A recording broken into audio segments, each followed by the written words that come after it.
Hello, everyone. I'm your room host, Pam Leiman. Welcome to the last policy session of the day, food production and COVID-19. There will be two more policy track sessions tomorrow, plus a closing keynote from David Kennedy at 11 a.m. And following at noon, the Big Ideas Virtual Social, hosted by 4 Iowa groups, Inclusive ICR, Trees Forever, Iowa Big, and Youthport. Thank you to our presenting sponsor, ITC Midwest, and all the rest of our sponsors for supporting Iowa Ideas 2020. During the session, please feel free to submit questions or comments in the chat section to the right of your screen here in Hoover.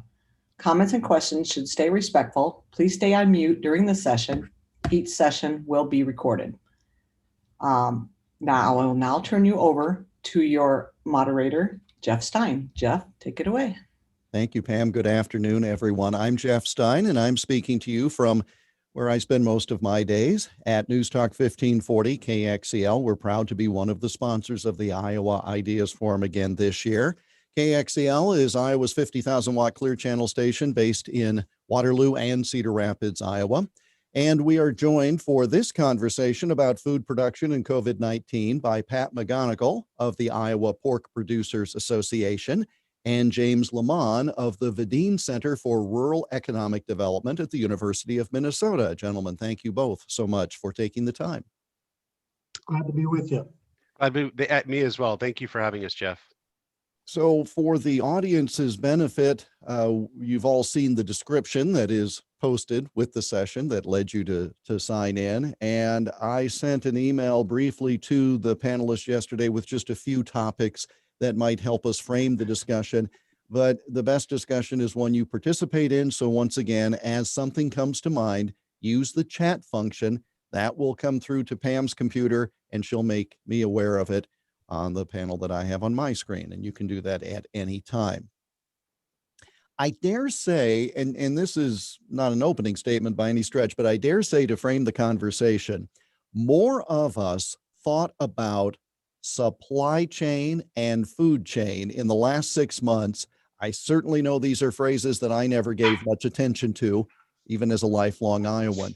So I'll start with you, Pat. What are some of the, shall we say, surprises? I don't know how else to phrase it. Some of the surprises that came up as the pandemic started and then progressed? Yeah, so a great question. The COVID pandemic had a basket full of surprises for the pork industry. My nickname for it was the Easter egg hunt that never stopped. But I think a couple of key things that, as we look back now, we learn. One thing is we would have never dreamed that 50% of our processing capacity would be closed for 2 to 3 weeks. Here in Iowa, we'll process about 140,000 market pigs per day. So you can do the calculation. We were down into the 70, 80,000 a day. But there was no scenario we ever looked at that had that kind of impact.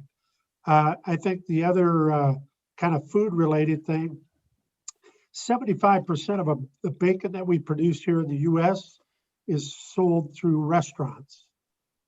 So within a matter of about 2 or 3 weeks, none of that product was being sold.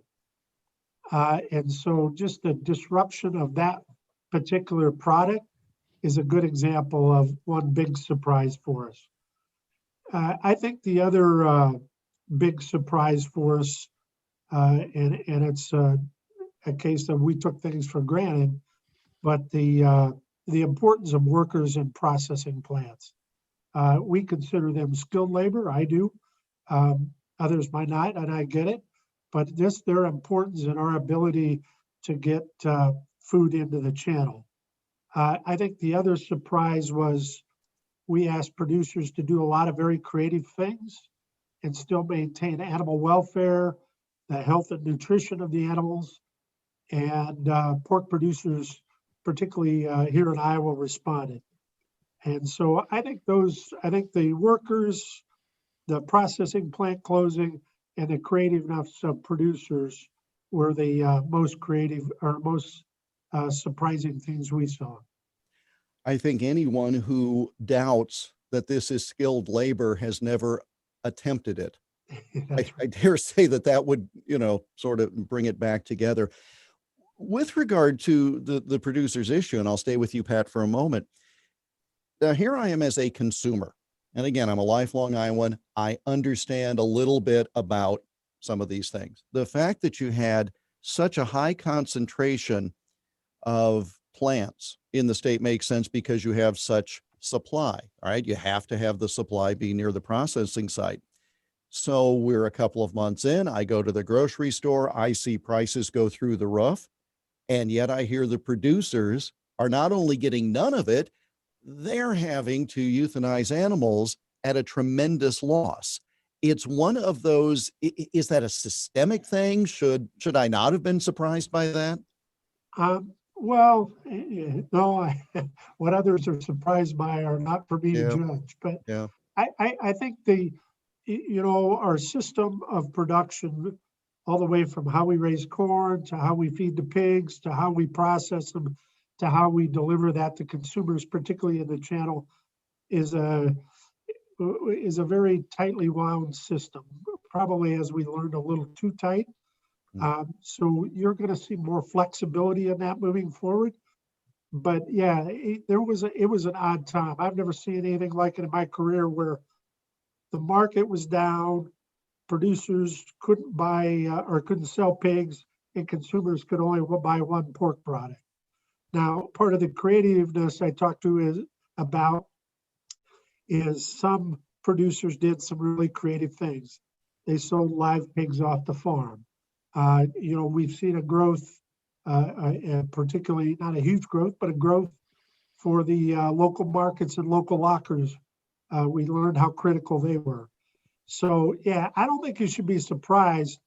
I just think at the speed by which this happened and the system that we have that efficiently delivers product to consumers was tested very significantly.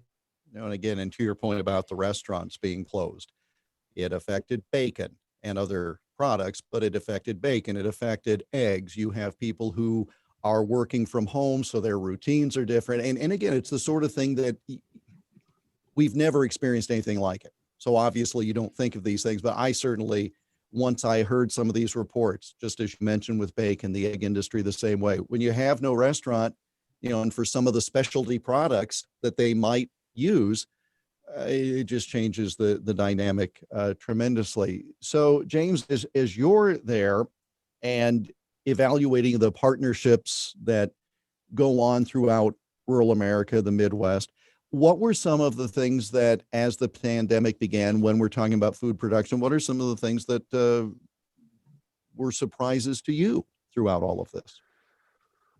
Thank you, Jeff. Arguably, the United States has the most sophisticated supply chain in the world. Just the system in general. It's highly centralized. It's been built for many contingencies just within the agricultural sector. Anything from bioterrorism to bad weather to just basic disruptions. And it's so precise at this point that you're effectively scheduling a just-in-time, end-to-end, from the moment the animal is born through its entire lifespan, through the grocery shelves for 9-10 months. Everything is just in time, sophisticated, on the money, ready to go. Dozens of contingencies to plan for, but I don't think we were prepared for sort of a double black swan supply and demand shock. I think that's what the difference was. Whether it's the energy sector, the ag sector, it impacted supply and demand, and that's where I think our biggest constraints developed or evolved from. So think of it this way: it wasn't just restaurants. Let's say consider the dairy industry. The largest customer for the dairy industry is the federal government in the country, and suddenly schools across the country close. Simultaneous to that, depending on what source you subscribe to, anywhere from 70 to 90% of restaurant traffic basically fell off a cliff over a period of a couple of weeks. So suddenly you've got the nation's two biggest sectors, if you will, or purchasers of various types of meat, dairy products, eggs, for example, and you don't have buyers. And then simultaneous to that, you have the spike in retail demand. And the way the supply chain system is set up, the system itself was incapable of, or not as agile to respond to that supply and demand shock at the same time. Eggs, different standards naturally for either creation or packing for either restaurants or public sector uses versus what you find in the grocery store. So those standards are different. So all of a sudden you've got millions of chickens that are being culled. Same thing with specialty foods. Like take, for example, people that have unique dietary requirements, whether it be allergic, or biologically based or religiously based. Bottom line up front is all of a sudden this whole supply chain is impacted left, right, and center. Dairies, for example, the distribution networks just weren't set up for this. So you had millions of gallons just that were it was cheaper to pour it into the street or into the ditch than it was to bring it to market. I mean, it was just that bad in terms of the inability to bring it up and down the supply chain. Simultaneous to that, there were the labor shortages. So you had labor shortages as a result of hotspots. Sioux Falls would be a great example at the Tyson plant. But what people don't realize is simultaneous to those labor challenges, the federal government through executive order was changing standards to let people's families in. So suddenly you have workers that are eligible to come to the United States, but you've got this pandemic which prevented them from bringing their families. So if you're a worker in a foreign country, you may think twice about coming to the United States if you can't bring your family with you. So while we're encountering these hotspots with labor shortages, we're also kind of punishing ourselves through, I don't want to criticize the policy necessarily. It just was an inhibitor to bringing people to the United States to fill those slots. And that's not just in processing facilities, but that's in farms across the country that required, the same labor or similar labor. Same thing with, when you examine the choke points, it took the president of the United States invoking the National Defense Industrial Act to keep things open. Not, again, one could analyze the policy as to whether or not it was a necessary thing, but it was invoked. It's rarely invoked. And that's how critical these industries are to our economy. And as a result, it brought people back to work. And it, I believe, reduced the impact of the millions of culled animals across the country, albeit, we won't know for years exactly what those dollars entail. Everything's at an estimate. And then also, I'll mention there were two other contributing factors, which I think shocked a lot of folks. First and foremost, the regulatory framework in this country is also not very agile. So the federal government's always a step or two behind. And what I mean by that is you may have eggs that you can sell to schools, to public sector entities, but they're packaged a certain way. And then all of a sudden you're finding like the packaging materials are in short supply and their supply chains are being impacted because of container challenges, which I'll talk about in a second, like in petrochemicals and plastics and things like that. So suddenly you have the inability for, say, egg producers to, you can't just palletize them and bring them to a Winn-Dixie in the South or bring them to a Walmart supercenter. There's a very prescriptive container criteria. So even if you had the supply, you didn't have the packaging capability. So we'll talk later about some of the innovation that occurred as a result of this pandemic within these sectors. But bottom line up front, you've got outbreaks, you've got supply and demand shifts, you've got constraints up and down the supply chain vertical. And then simultaneous to all of this, because of the way in which the pandemic evolved, if you look at container shipping in this country, in December, January, February of this year, and obviously late last year, when the Chinese basically shut down their manufacturing capacity, we incurred a deficit of 300,000 or so containers per week for shipping. And suddenly those people that were using either intermodal or multimodal transport were competing against producers and processors for more conventional methods, which drove prices sky high for transportation. So you've got a container shortage and imbalance. And then when the Chinese started, when they were up and running for production, spring hit here, we had our first of 3 major spikes, obviously. And so our outbound didn't necessarily meet the inbound ratio for containers. So we're still struggling with moving products around the country or around the world. Prices are still fluctuating with respect to transportation because of those challenges. And then at the same time, you have arguably, granted, a majority of the shocks at least have been mitigated. There are still challenges that haven't been worked out yet. So you have this amazing supply chain system, I'll reiterate, that's super sophisticated with just-in-time manufacturing components up and down the supply chain vertical, and just about every facet of it was impacted. And it's going to be an amazing case study in every subsector of agriculture moving forward. We've learned a lot, and we have a lot more to learn. Well, and the paradox, if you will, from what you said, and there was so much good information there to unpack. This is a sophisticated food and supply chain, but yet it is fragile, right? Because, and again, I'll grant you double black swan. Whoever would have thought you'd have a crisis with supply and demand at the same time? Absolutely. And again, let's hope it's the only time we have to have such a pivotal event, but we have to learn from it to be prepared for what else might come. But the fragility of the whole thing, because you wound up, and this is a brief comment that's beyond food for the sake of the conversation, but you know, you look at some of these industries where all of a sudden there's none of a certain product on the shelves, and there's no earthly reason to explain it except consumer panic or consumer concern, to the point where even today, and you know, just over the past 6 months, I'll go along the aisle, say at a grocery store or any store, and for whatever reason, this product isn't in stock.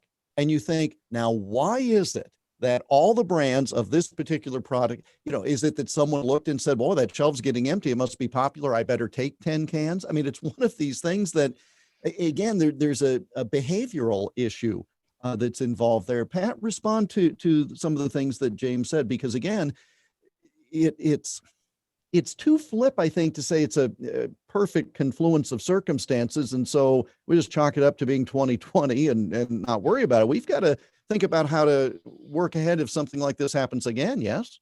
Yeah, I think what James shared was right on target. I think the one thing is hopefully consumers will grow their understanding a little bit about the food system.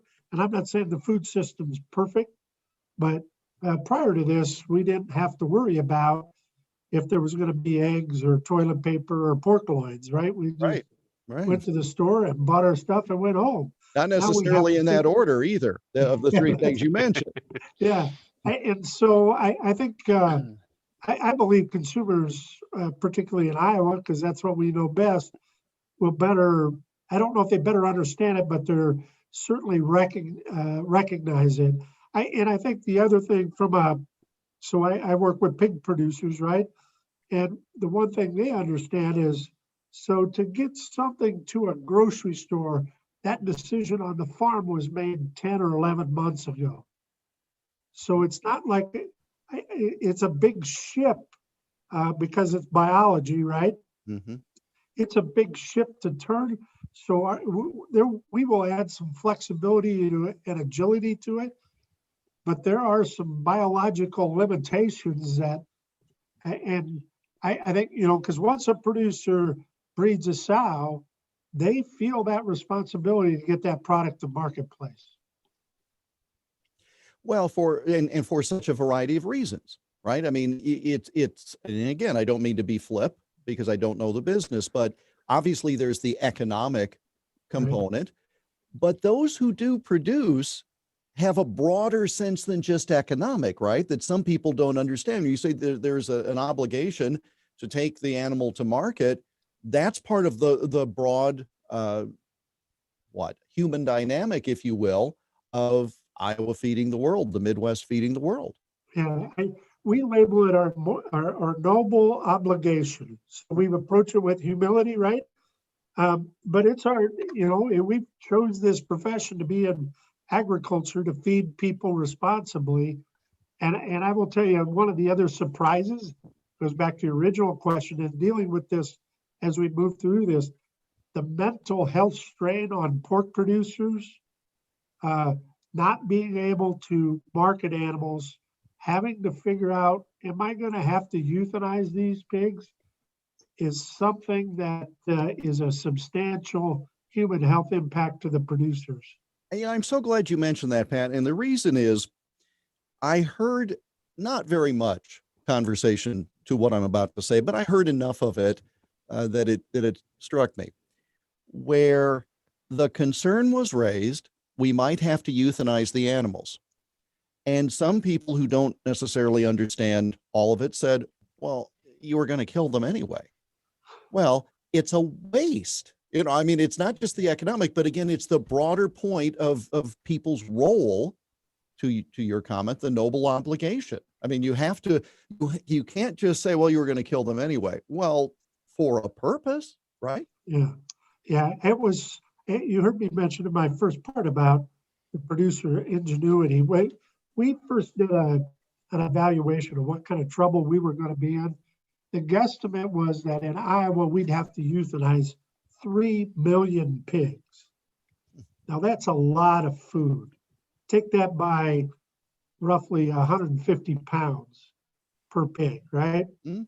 So I'll let everybody do the math. But because of what producers did on the farm, we ended up only probably of market hogs euthanizing about 70 or 80,000. And it was from a variety of different farms because, and I will tell you, I talked to half of the producers that had to euthanize pigs. Mm. We don't raise pigs to turn them into dirt or compost them, right? Mm-hmm. We raise them to get bacon and pork loins and whatever the consumer wants to buy that's pork. That's in our DNA. And to change that DNA was a very difficult time for us. Where are we at now with regard to production and the ability, is it back is the short question. Are we back to where we were in terms of plants being open with workers? And again, I'm drawing upon the things that you've said along with James. Are the plants open at full strength? Do we have full capacity to where the bottom was in the spring and it's not continuing now? Yeah, so I think a couple things. Yeah. One is here, Iowa and in the Midwest, we're back to 95%, plus or minus a little bit. Mm-hmm. One of the issues we're having is because we've lost some labor in this process, we're losing some value in the processing plants. Not a ton. Guesstimates are $1 to $4 per pig, Okay. but it's still value because we ship products to about 48 different countries across the world based out of Iowa here. So we're losing, but yes, we're more back to normal. And the market actually is much higher than we ever thought it would be. So James, this, as you noted, is an amazing case study for those who research such things and talk about systems. It will be a case study. We're in the midst of it now. It's a little hard to put the distance necessary for proper study, but there could be another, hopefully not a global pandemic, but there could be other things that interrupt a food chain, a supply chain, perhaps not to this level, but is there anything we can learn from it at this point, still being in the moment? Is there anything we can learn from it that may help prepare us or insulate us from the harmful impact of such disruptions going forward? I do believe there is, Jeff. When I was in the military and I was an intelligence analyst, and we'd always planned for most likely and what we thought were most catastrophic scenarios.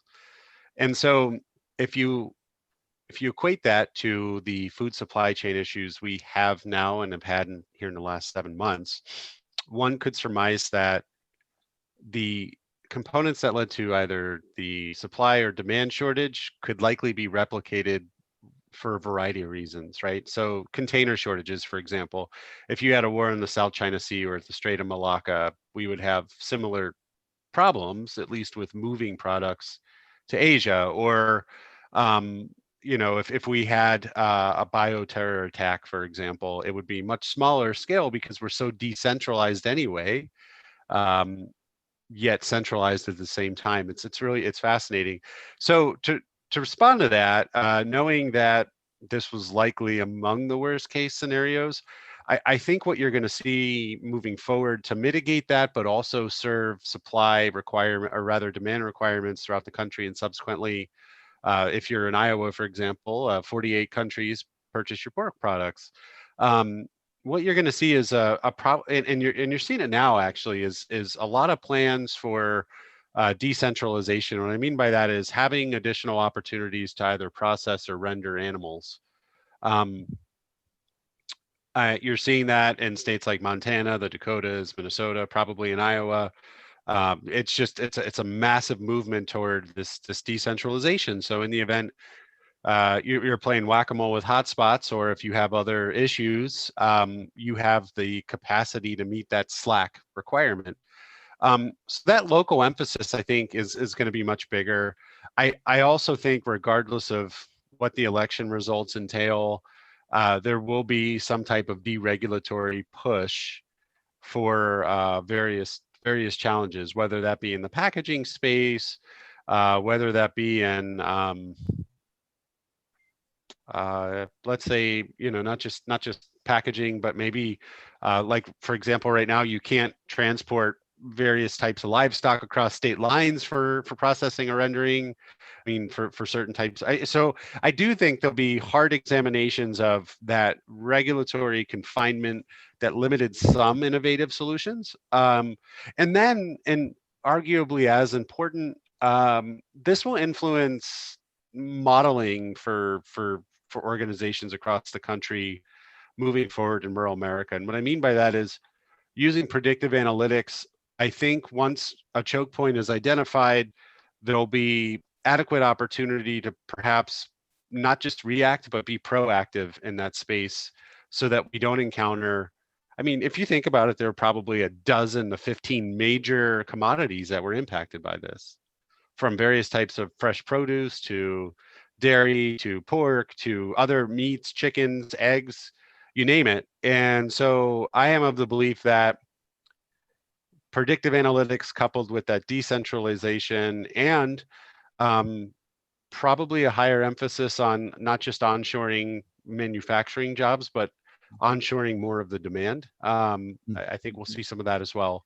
Because we do a lot of sophisticated trade in aquaculture or in other types of ag or ranching. And so I do see a paradigm shift that will reflect some of these things to mitigate maybe future disruptions.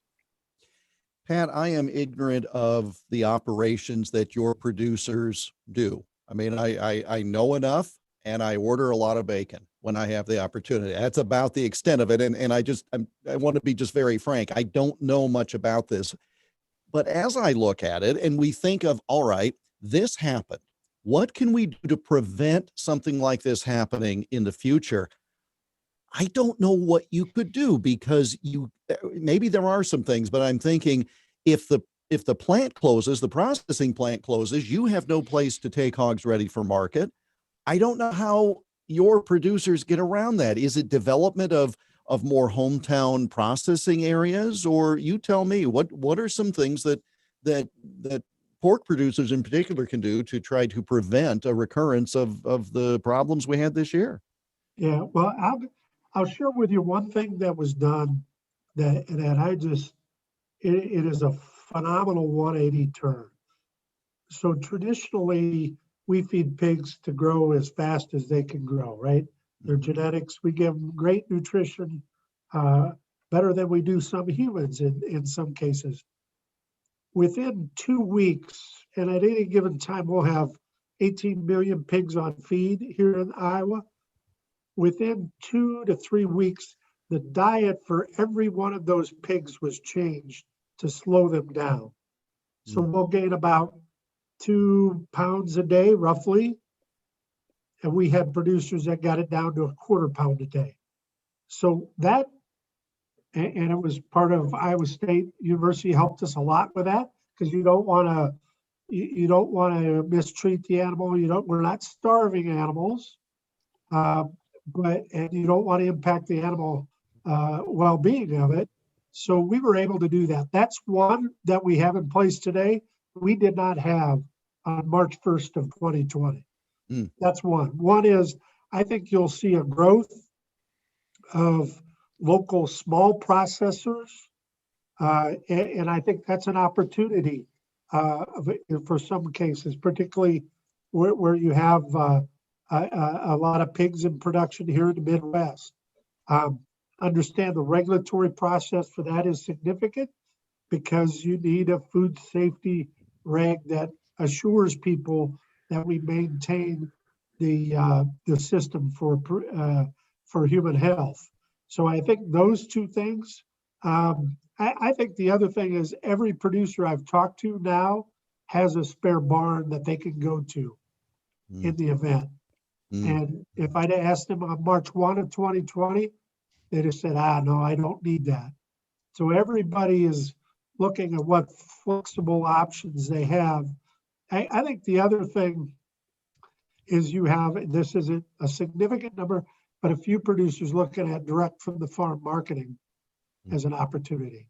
Now, is that going to be 50,000 head? I don't know, but it's another opportunity. As you talk about those things, did you get a lot of contact from producers calling your association and saying, all right, what do we do? How, what ideas do you have? Does somebody else over in Eastern Iowa have an idea that could help us in Western Iowa? I trust a member service organization like yours had all sorts of phone and email and socially distant contact with your members. And I trust there was a lot of people raising their hands saying, I have no idea what to do. Yeah. We were overwhelmed. That's why we partnered with the Iowa Department of Agriculture to set up a resource center to help producers work through that system.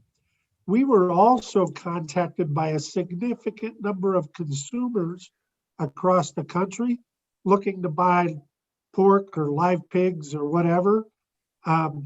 We received hundreds of calls on both sides of the ledger from producers and consumers. We had one producer I'm aware of shipped at least 1,000 pigs to Oregon to be processed. He's never shipped pigs to Oregon, and he's been farming for 50 some years. I was going to say, you can't ship them much further west, could you? Yeah. And what was, I'll tell this story about the producer. He shipped pigs to Oregon, paid the trucking, and lost $50 to $60 per pig, which shows the commitment. They were much more willing to lose their hind end than they were having to euthanize the pigs.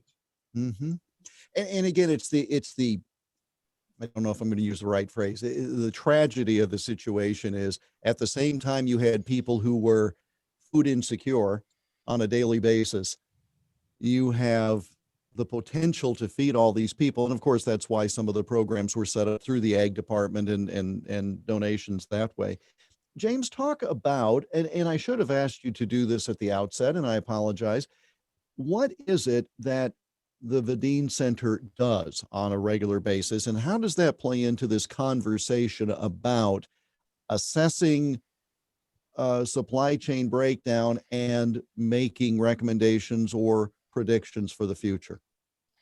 Yeah, so the Veden Center for Rural Economic Development is really it's a thought leadership institute. So through engaged scholarship, our desire is to get ahead of issues. Now, obviously, everyone was reactionary to this particular challenge that we had, but the Veden Center, whether it's working on private equity challenges for big agriculture, or even small farms through like environmental, social, and corporate governance challenges, or whether it's providing thought leadership in areas to, to basically develop long-range systems level economic development planning for regions within Minnesota, the Dakotas, et cetera.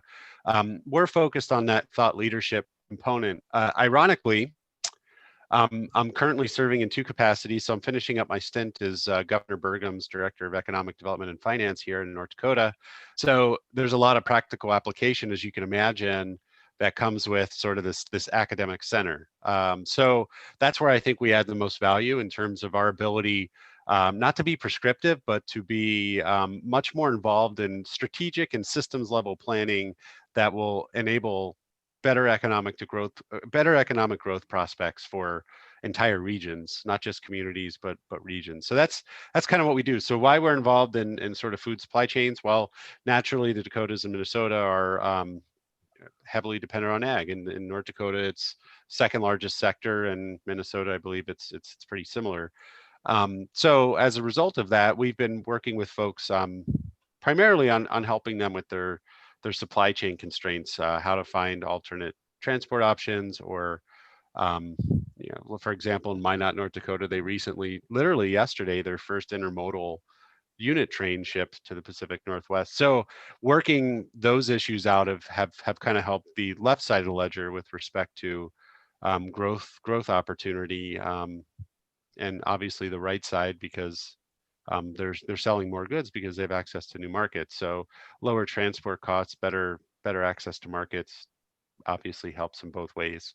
So that's more or less how Veden. And then the other piece is working with producers and processors, anybody really up and down the value stream.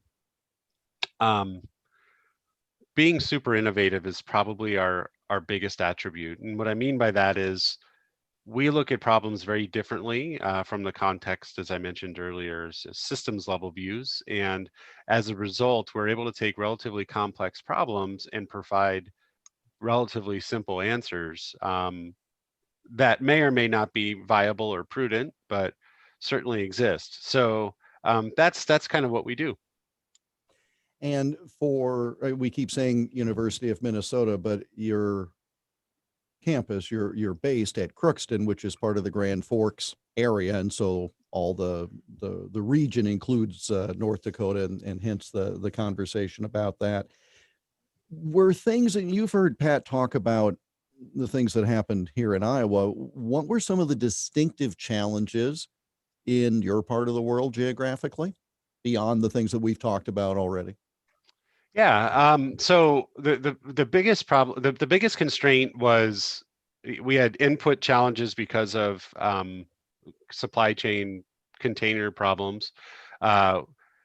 Ethanol was impacted heavily because, again, a double black swan event where the Chinese and Russians flooded supply for oil, and then everybody stopped driving at the same time. So ethanol sank through the tubes too. So all of a sudden, people can't move raw inputs off the farm. So, and that backs up very quickly. So some of the bigger challenges we had were within corn and ethanol. We naturally had the same sort of the meat supply challenges. The Dakotas, especially North Dakota, much more big into like row crops, your pulse markets, not really nearly as sizable in terms of ranching. Very different legal framework, I guess. Which more or less would prohibit some of the larger operations, and kind of a similar challenge in Minnesota. Again, supplies. You had a lot of farmers that were looking to move their product, and as you mentioned earlier, food insecurity is a big problem in our region. You've got some super impoverished areas in the Dakotas as well as Minnesota, and so some of those challenges were actually dissected and solved, if you will, in the intermediary level in terms of trying to move basically farm to family food boxes. I know that started in California and Florida because it was fresh produce that they were trying to solve the problem for. But we were able to, because of the timing, adopt a lot of lessons learned, if you will, and solve some of those food insecurity challenges. I mean, we're obviously not perfect. So a lot of the innovation came from solving for those constraints, which primarily impacted In the Dakotas, naturally a row crop. South Dakota obviously was much more heavily impacted in terms of their ranching. And then Minnesota's kind of a mix. So as you think about moving forward on this, Pat, and again, I should remind the folks who are weighing in on this session, use the chat function of Whova. There's a sentence I never thought I'd utter in my entire life. Use the chat section of Whova if you would like to weigh in your questions and interest far better than any that I come up with. Pat, what kind of conversations were had between your organization and similar organizations across the country? Obviously it's Iowa, right? And to some degree, North Carolina, but this is the pork capital.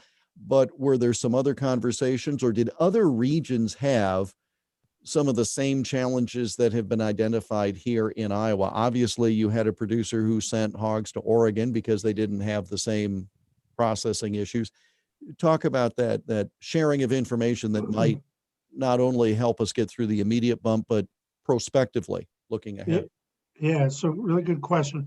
We had a lot of cooperation with our friends in South Dakota, Minnesota. Nebraska didn't quite face the issues that we did, Illinois and Missouri. We had several conversations with them each week for several weeks. North Carolina is the number 3 pork production state. They were a little different. It hit them later. In fact, they're still kind of struggling with it, to be real honest with you. But we did a lot of cooperation. One of the things I was going to mention earlier was the Pass the Pork program, where we had pork producers donate pigs.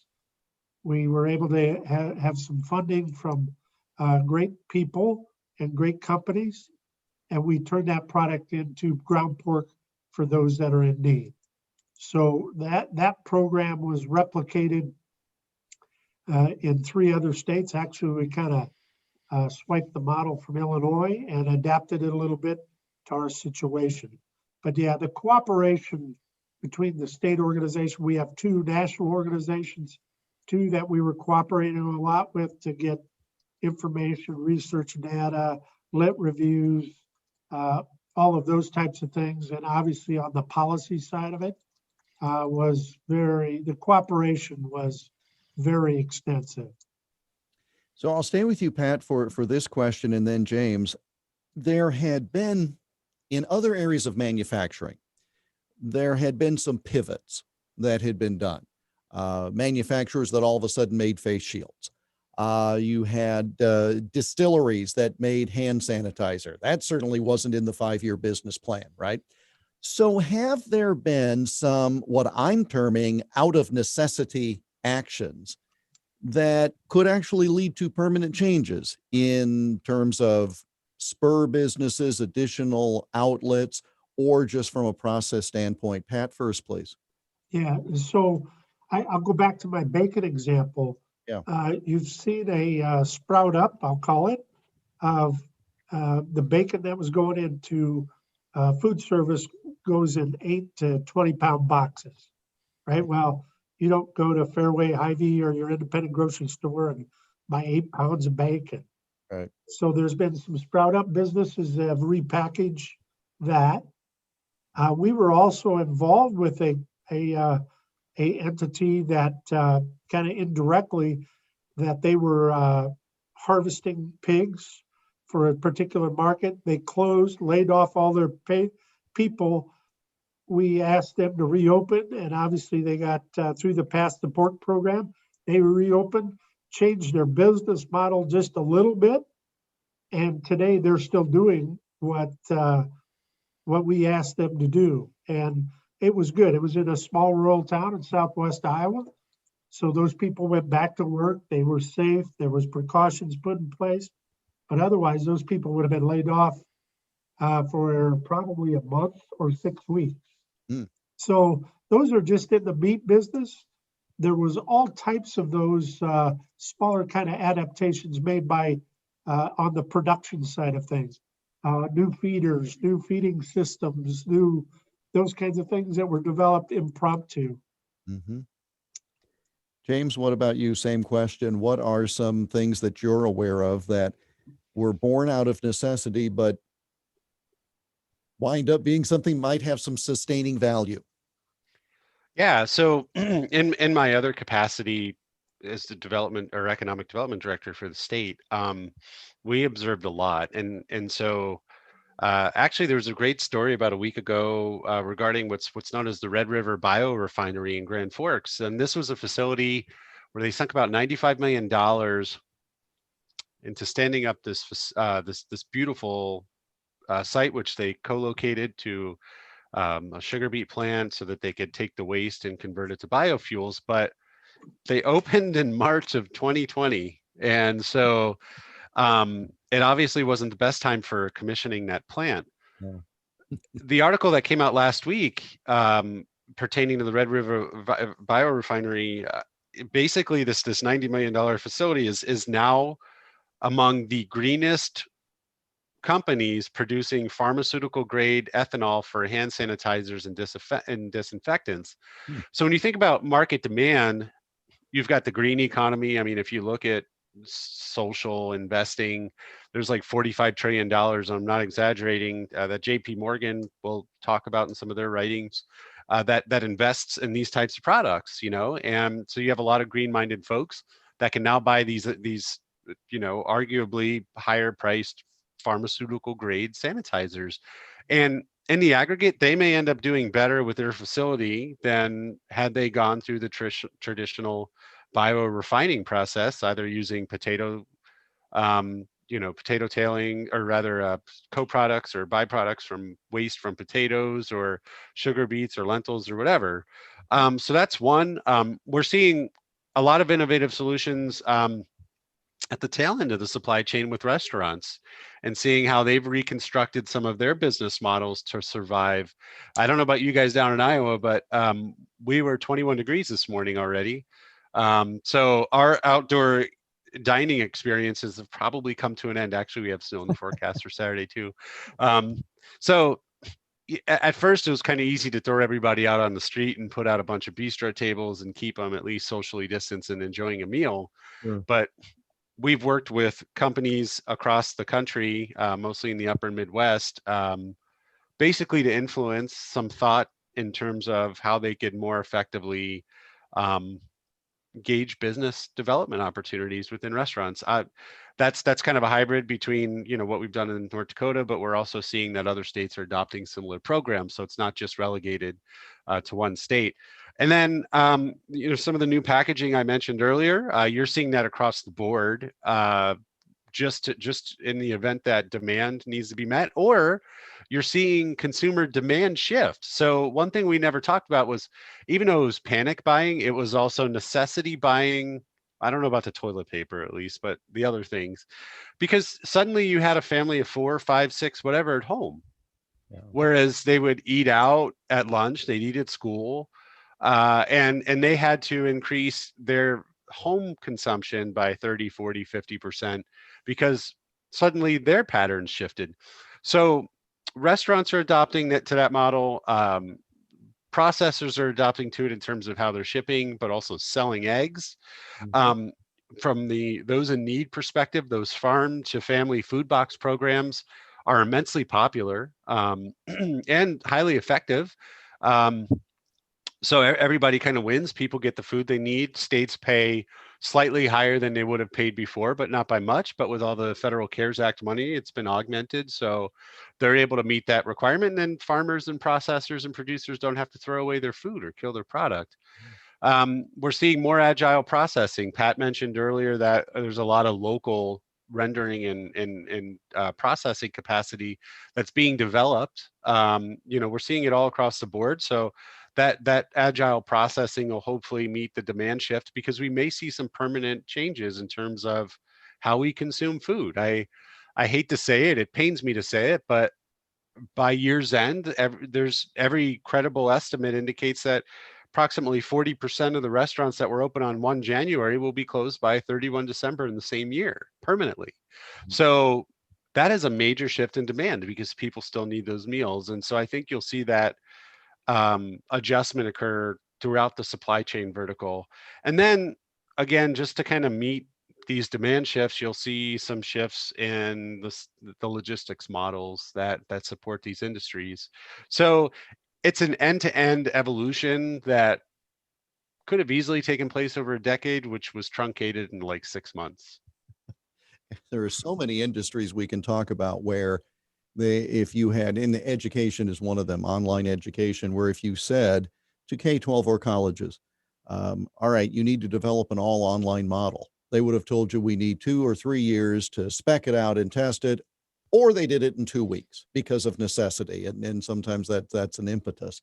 We do have a question, and we've got fewer than 10 minutes in this session.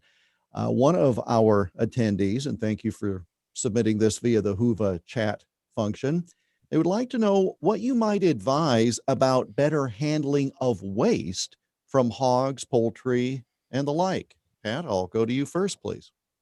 Yeah. Well, I think it's a continual cycle of improvement for it. What we were doing 20 or 30 years ago isn't really where we're at today. In fact, we invest several $100,000, or not a couple of $100,000 a year in research, looking at how do we keep those nutrients in the field. And so I think it's an evolution. I mean, I'll give this example. 5 years ago, talking about cover crops with manure application in Iowa, you'd have been whistling Dixie. Today, we have several producers that are implementing cover crops with manure application. So I think that's one. Part of it is understand today our application of swine nutrients is regulated.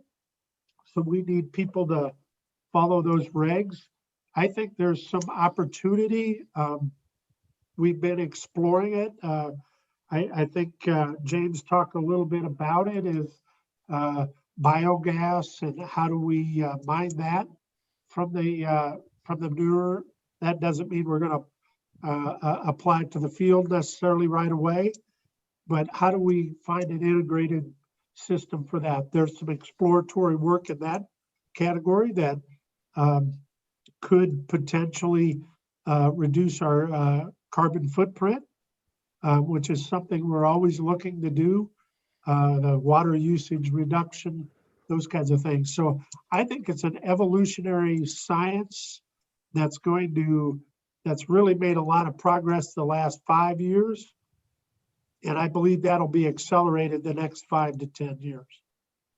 James, your thoughts on the issue of handling of waste from the animals that are being raised? Well, there are a number of solutions. Obviously, biomass, biogas, that will continue to accelerate given that there's a lot of interest in green investing. A lot of states that are becoming more regulatory conscious are also working with business accelerators across the world to accelerate maybe new technologies and innovative technologies that would mitigate some of the unintended consequences associated with animal waste.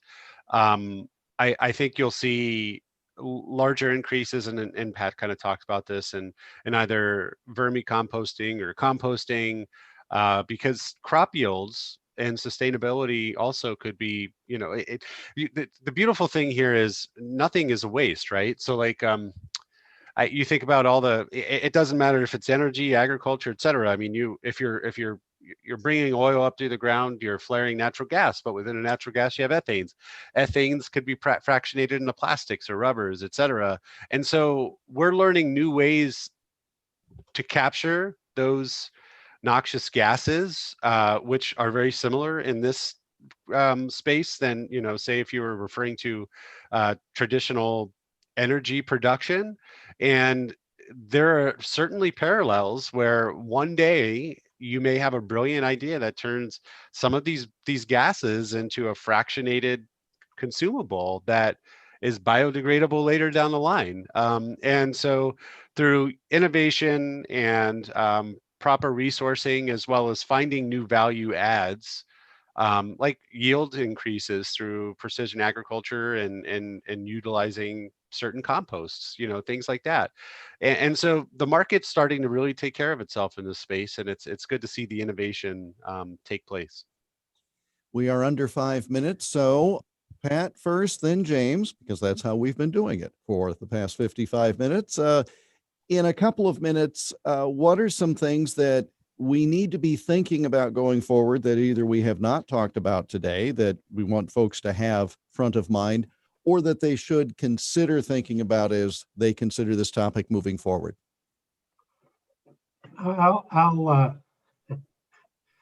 It's pork month, so there's good opportunities to get good pork for good prices at the retail store. That's kind of my consumer pitch right now. In fact, I need to do that tonight. But I think I think a couple of things. One is, and I mentioned it earlier, I think we as producers need to do a better job of sharing our story about how and what we do on the farm. And hopefully consumers will take a minute out of their busy schedules to gain some of that understanding of why do we have 2,000 pigs in one barn, right? That sounds like a lot, but in reality, that's kind of how we want it structured in the state. So we have a number of small farms throughout the state. So they're close to the land where we apply the manure. Now that's counterintuitive if you're looking at some kind of biogas production and that kind of thing. So give us a little time. I think that's what I'd ask of consumers. I think the other thing I just assure you, one thing about the pork industry, it's very creative. There's an entrepreneurial spirit to it. We're looking at how to get better every day, whether it's what we do with manure. 10 years ago, we didn't have any feeding products to manage the waste at all. Today, we got 3 or 4 of them. But we have to continue, and I think that the consumers need to kind of hold us accountable to continue to drive forward with new ideas, innovation, technology, and respecting the animals and the planet. Well, this is by sheer coincidence. Pork was on my table last night, and the leftovers came with me to work today for lunch. James, your final thoughts, please. And I'll make it quick because I know we're running out of time, but we have an amazingly innovative opportunity in front of us. Naturally, with every crisis comes real opportunity, and we're seeing that sector by sector, up and down the value chain, all the way from the raw inputs to producing an animal to moving it to the processing facility, all the way through the remainder of the supply chain until it ends up on your table and subsequently for lunch in the refrigerator as a leftover. But the reality is, I'm super optimistic. It was a hard hit. It really was for a lot of folks, and it's going to take several years for not only these issues to work themselves out, but a lot of the financial problems that folks will incur as a result of this. But in the aggregate, I do believe that these innovations will drive much more efficiency and subsequently better prices for consumers, better responses for the environment, fewer unintended consequences, and we'll be stronger as a result, industry by industry, sector by sector. It was a pleasure to meet each of you gentlemen virtually. One of our attendees says it was a very informative session. I would echo that. Thanks again to our attendees and to those who might be watching the video at a later date. Pat, James, thanks to both of you as well. Jeff, thank you. Thank you, Jeff and Pat. It was a pleasure meeting you, and thanks for the opportunity to talk today. Yeah, All right. nice to meet you. You bet. Bye now.